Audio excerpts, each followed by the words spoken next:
Hey guys, welcome to the 22nd episode in the multiplayer game series, and we'll be working on sending data.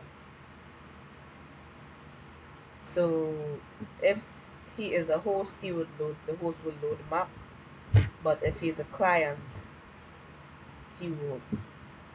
So let's just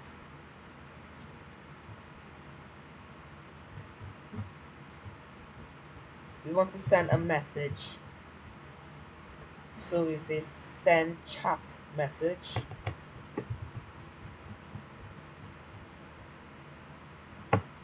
Send chat message, and we'll send slash give slash um,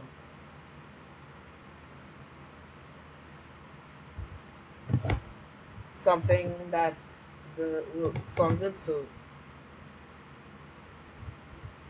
request map.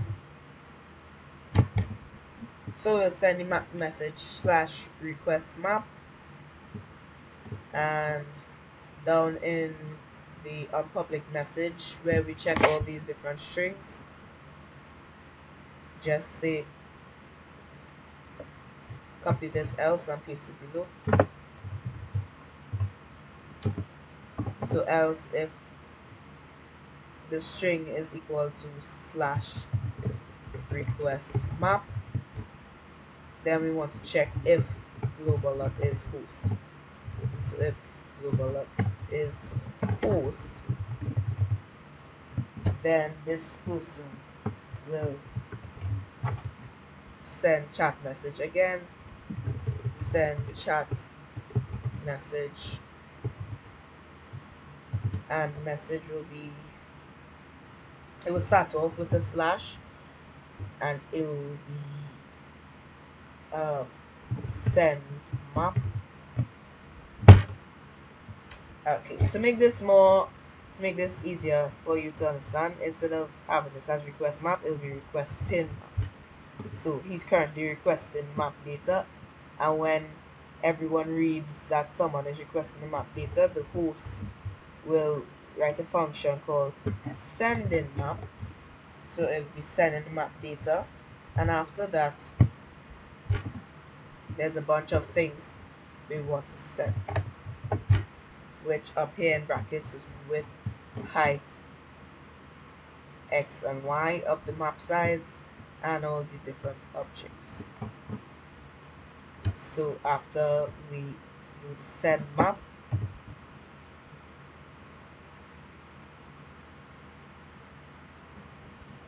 this will actually be send map,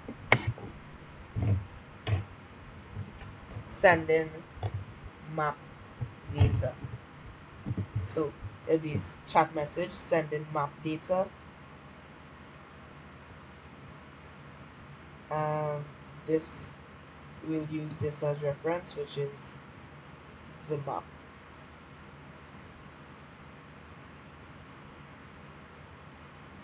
So after we send the map data, we'll send the width.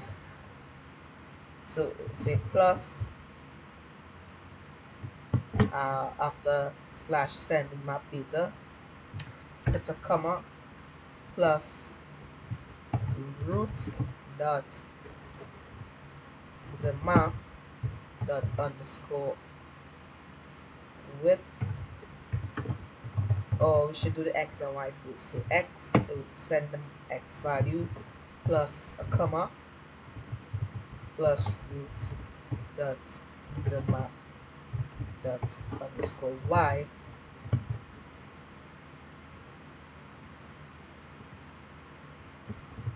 plus open string comma close string plus root dot the map underscore width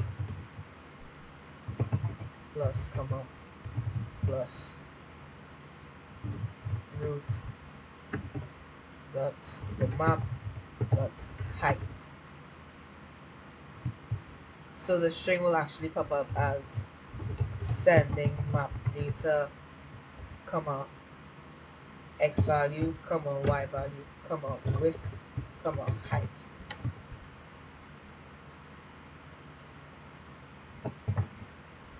And after it sends the map data, says he's the host, we want to check to see if he read the map data. So if the client, else if the string is equal to sending map data, if is not global.host,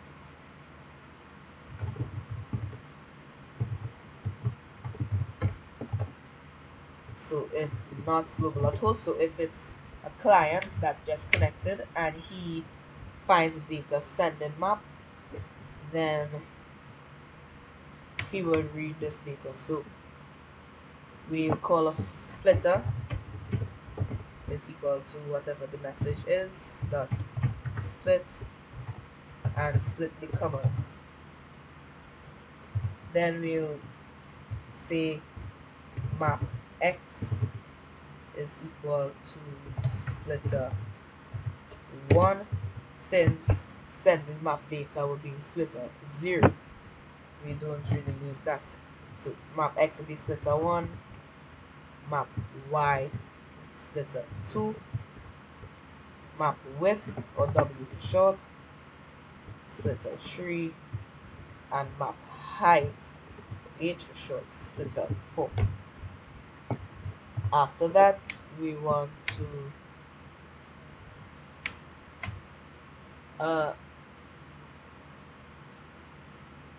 we'll just say root dot the map dot underscore x is equal to map x,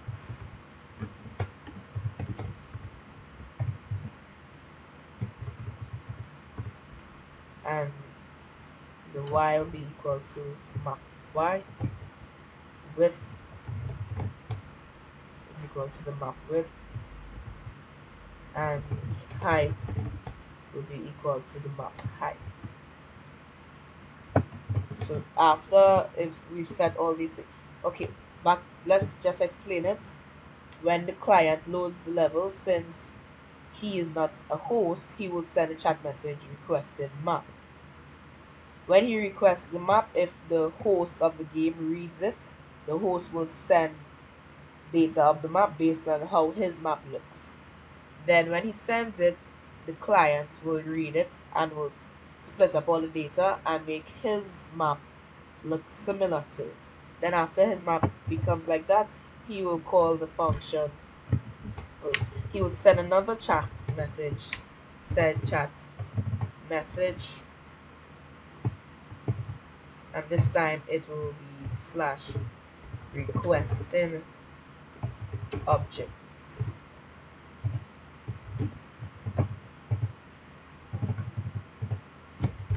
And then we need to do this for objects as well. So else if the string is equal to requested objects, we need to write a for loop. So for I is equal to 0, well, so you'll have to check if it's a host. So if it's requesting objects, we check if global dot is host. Then create the for loop, because since it's the host will have his object depth, and the host will make this for loop. And in this for loop, he'll just pull out a few variables.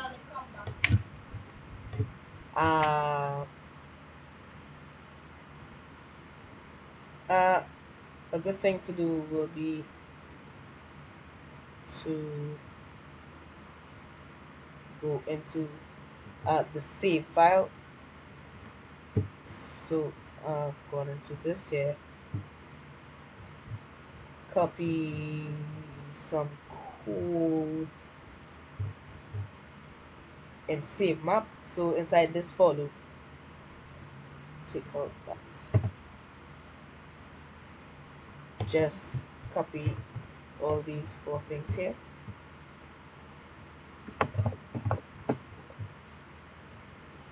And back to the chat. Now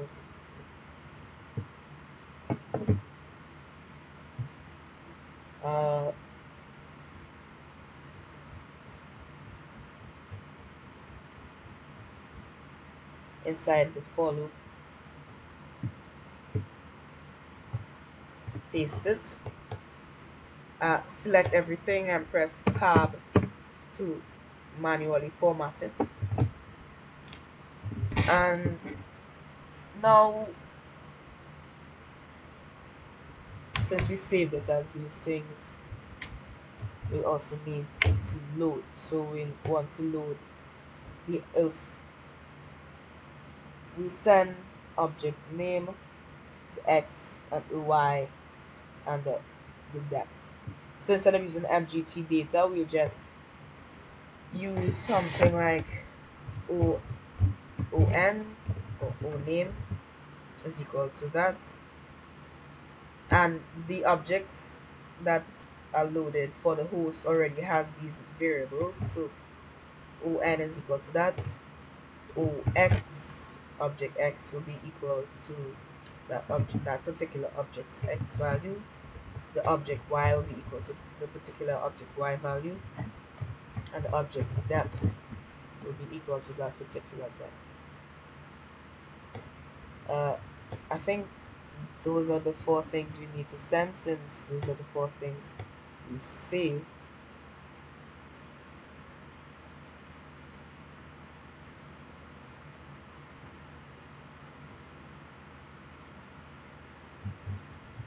Right, so after we do this here, this is all in the for loop still. Right underneath this line, we just send a chat message. So these chat messages don't actually pop up inside the chat box. These are more like special messages. So when the host gets request 10 objects, he will find objects. So if the first object is a bush, the object name variable for object name will be bush and will be x and y values.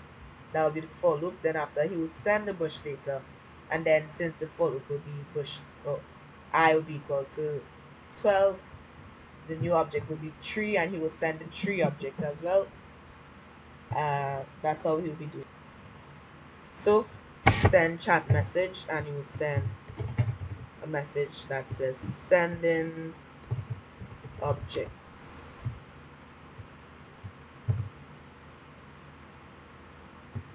And after that, it will have a comma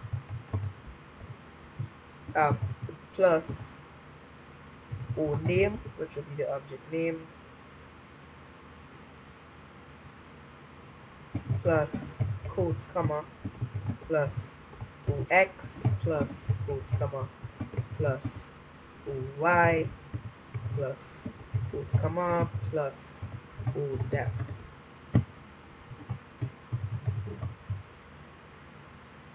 So what he will send, if the first object in the for loop is, if the name of it is a bush, then he will put slash sending objects comma bush comma the x value comma y value and comma the depth.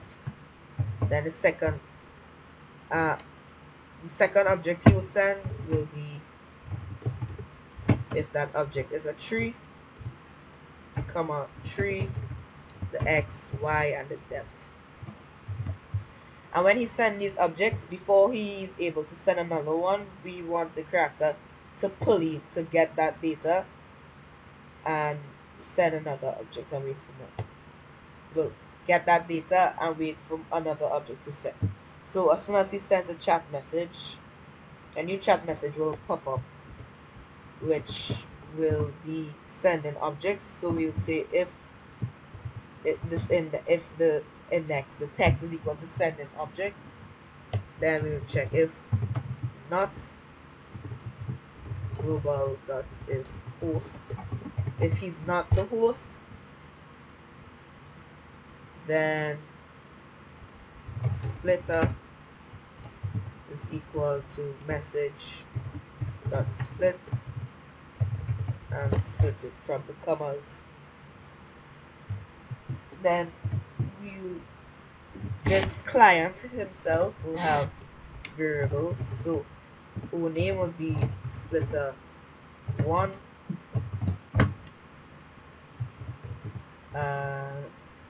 OX splitter 2, OY splitter 3, and O depth splitter 4. So just put that as 2, 3, and 4. And then remove these two things from. After we do this, after we've set the name X, Y, and depth, we want to attach movie. So since this is the client itself and not the host, we'll say right underneath here,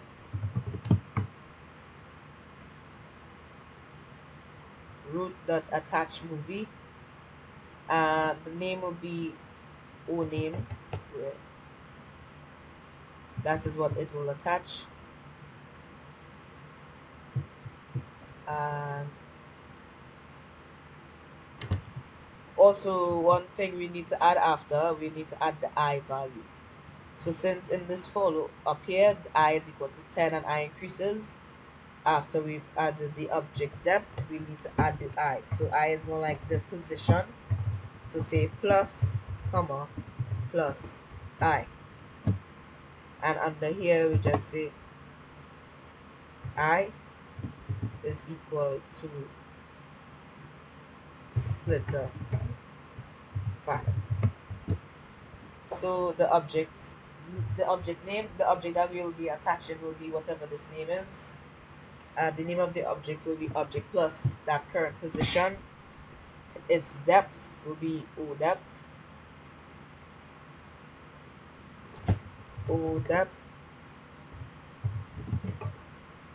And inside here, X will be OX. Y will be OY. Depth, all depth will be O depth, and the name will be O name.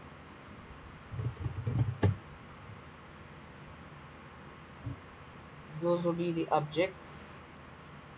So for instance, if there are 3 objects, if the host has 3 objects on this map called bush, which is bush 1, so bush 1, 3, 3, 2, and stop sign 3, then he will send the follow-up. So he would send information concerning bush 1, and he will read the information and add bush 1. Then after, he will send information concerning 3, 2, he will add 3, 2 to his thing.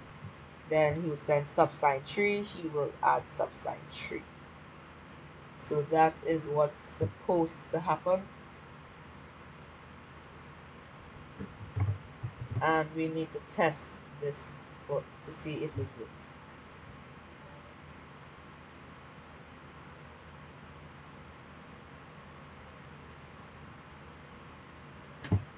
So just publish this file right now.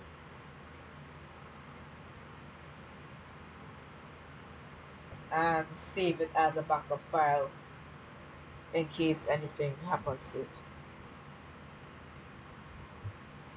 I'll open it up, open up 2 files and come back here.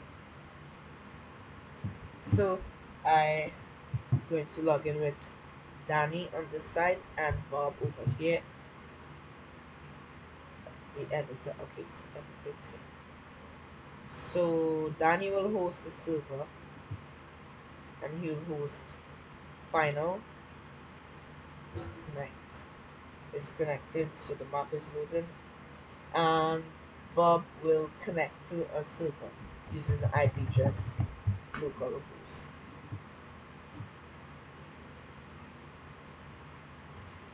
Server is still starting.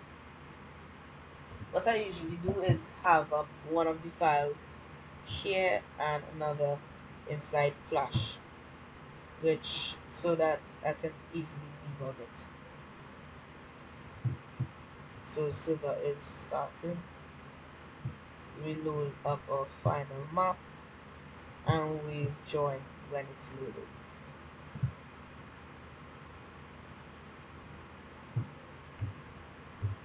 And it's loaded. So now let's connect. Connected, please log in and join.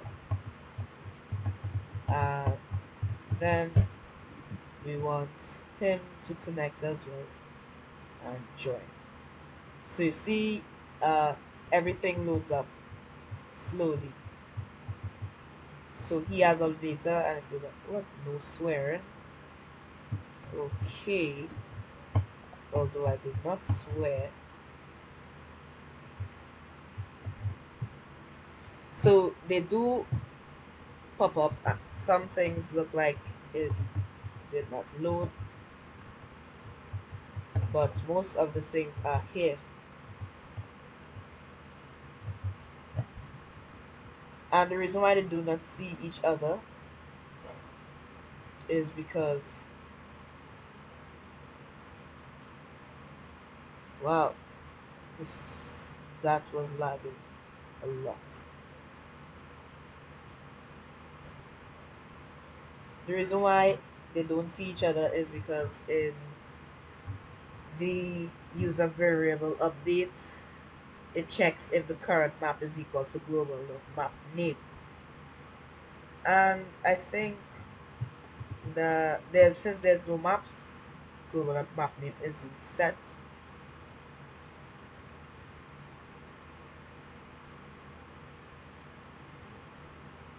Nope.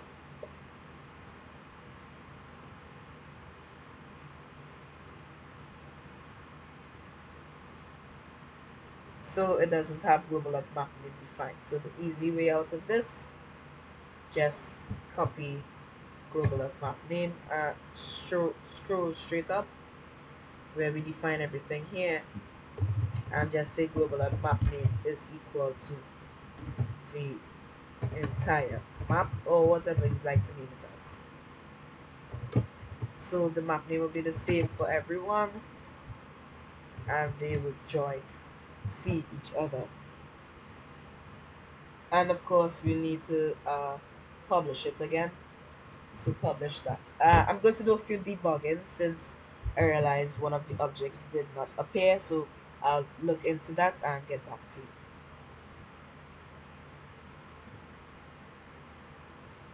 That's what happens on my laptop whenever an object publishes. So for some reason it seems like um, no matter what, the client can't load up this these classrooms. So that's probably due to errors and code. And we also need to get rid of that no swearing because we're not swearing. What I think that has to do with swearing is probably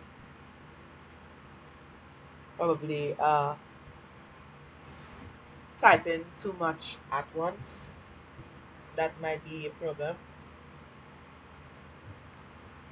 But there's no swearing going on here.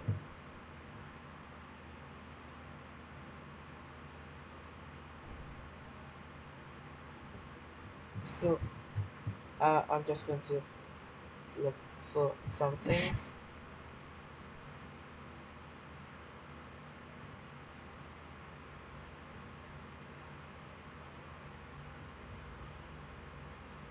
Into objects.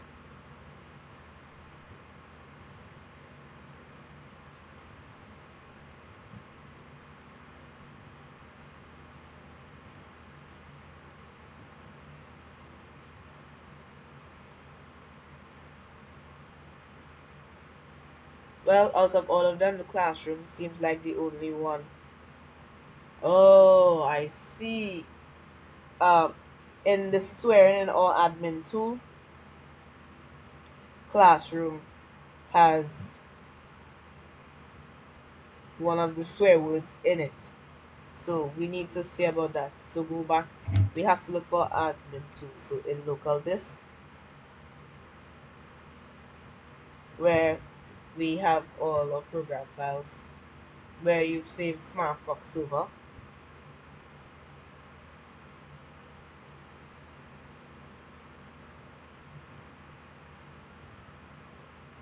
go into admin and open up admin tool.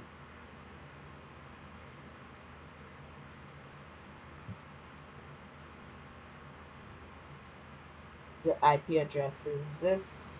Username, I set it as Dandre, and password as Boolean. So this gives you information. Go into the config.xml and we're going to look for uh, bad words swear. So this is a list of all the bad words that they had there, and this is one of these words, and this is also spelled. So if it adds CL, it's still there. So that's why it says no swearing. But there is a way we can use this word. There's a way you can use the word class without it taking taking out the C and the F. So it's something bad words active is true, warnings true, warnings before kick tree, uh, C data no swearing, now we've been banned.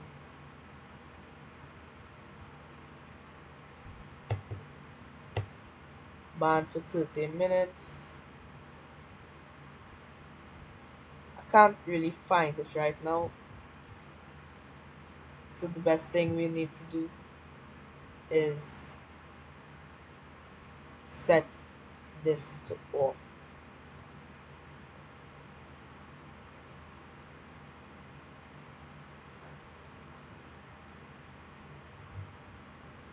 So set bad words filter to false,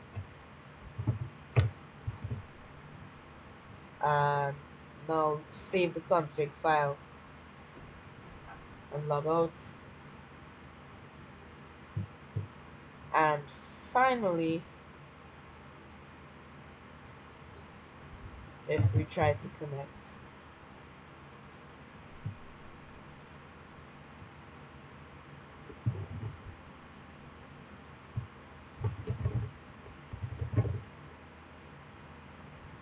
into the server,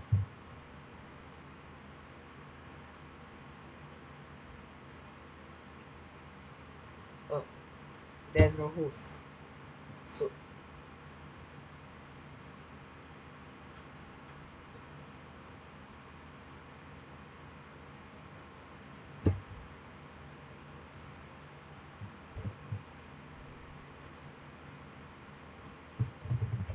we need a host,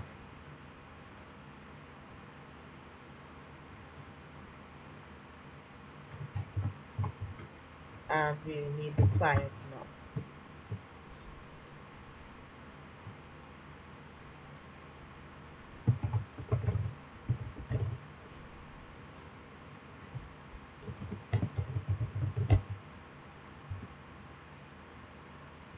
And when he joins, it still says no swearing. I think we probably, oh, we need to reset the server. So go back into admin 2,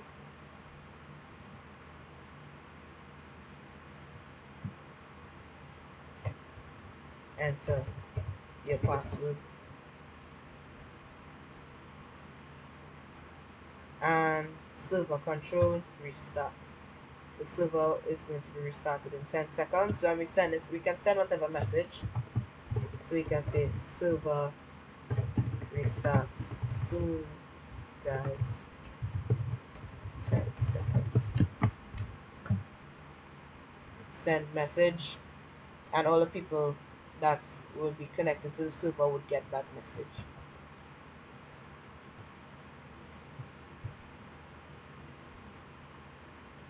Connection with server was lost. That's because the server has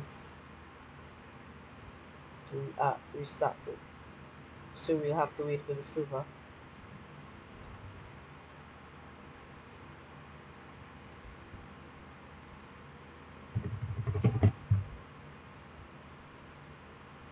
And server is back on. It should have uh, this bandwidth filter to false.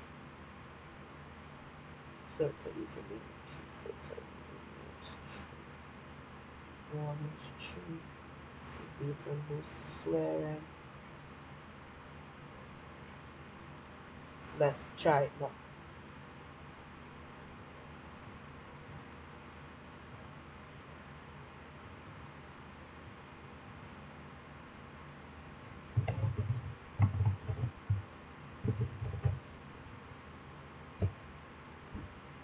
If you realize that's the thing about testing, it takes time. So this is Danny in his server, and if we open up another one,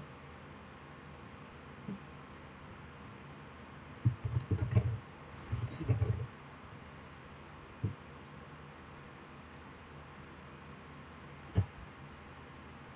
And we connect to the server.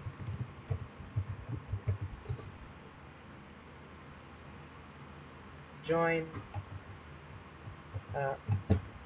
It still says no swear.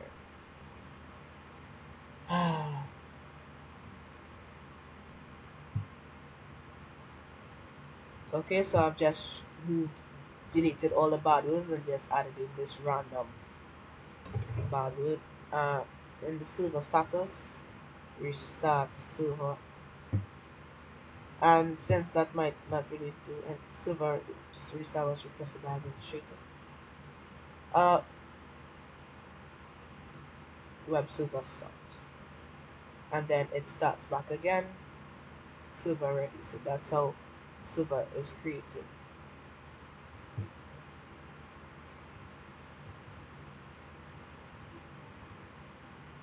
So let's just try this one more time, and that's it for the tutorial. If it works, or so Daniel host server all, and this was so he will connect to the server, connect, join. Well, it still says no swearing, and I have no idea why.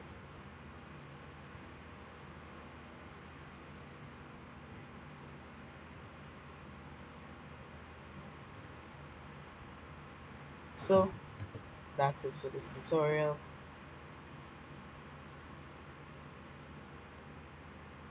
and I will see you guys next time. Bye. Well, I finally made it work, and the problem why it didn't work is because you actually had to exit the server and then open it up again instead of restarting it. So you can go back and put back on all your bad words filters inside the admin tool.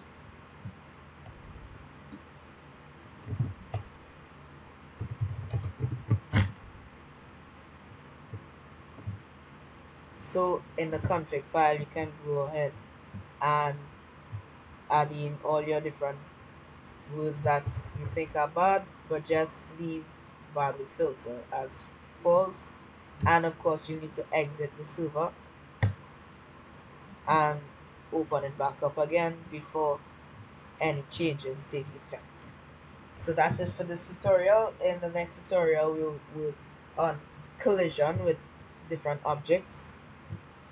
So Until then, see if you have any questions, comment it below, and I'll see you next time.